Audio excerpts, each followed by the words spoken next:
こんにちは、ますみです。本日は特定の YouTube の動画を学習したチャット GPT の実装方法を解説します。本動画では LangChain というライブラリを用いて解説していくため、もしも LangChain についてまだ知らない方はこちらの動画を先にご覧ください。それでは本題に入ります。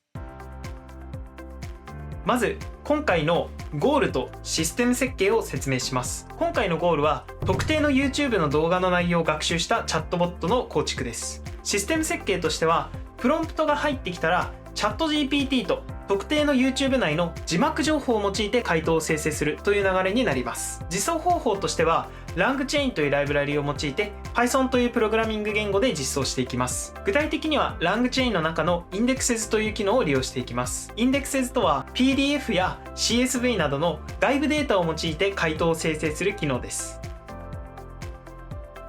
ここから Python を用いた実装方法を説明します。まず環境構築として LangChain を用いるため pip install LangChain をしておきましょう。そしてこれ以降の説明では OpenAI のモデルを用いていくため pip install OpenAI をします。OpenAI のライブラリがインストールされたら OpenAI の API キーを登録していきます。ダブルクォーテーションの中にご自身で発行した API キーを入れて実行してください。もしも OpenAI の API キーの発行方法をまだ知らない方は以前解説したこちらの動画をご参照ください。そして今回用いる Indexes を使うために必要な ChromaDB と Tick トークンをインストールしましょう。最後に YouTube の字幕情報を取得するために必要な YouTube トランスクリプト API というライブラリもインストールしましょう。これで環境構築は完了です。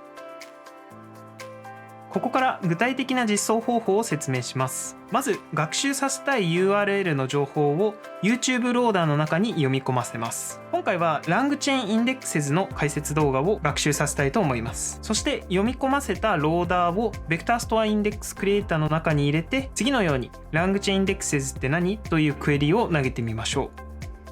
そうすると YouTube の動画の字幕情報を学習して次のように LangChain Index に関して説明をしてくれました。最後にここまで解説した YouTube の動画を学習させるプログラムを Web アプリに落とし込むとこのように評価版チャット GPT のようなものが作れます。ここでは YouTube の URL とプロンプトの内容を入力してSendを押すとこのようにチャットボットが YouTube の情報を元にして回答をしてくれます。チャット GPT API を用いた Web 開発をしたい方は以前解説したこちらの動画を参考にしてみてください。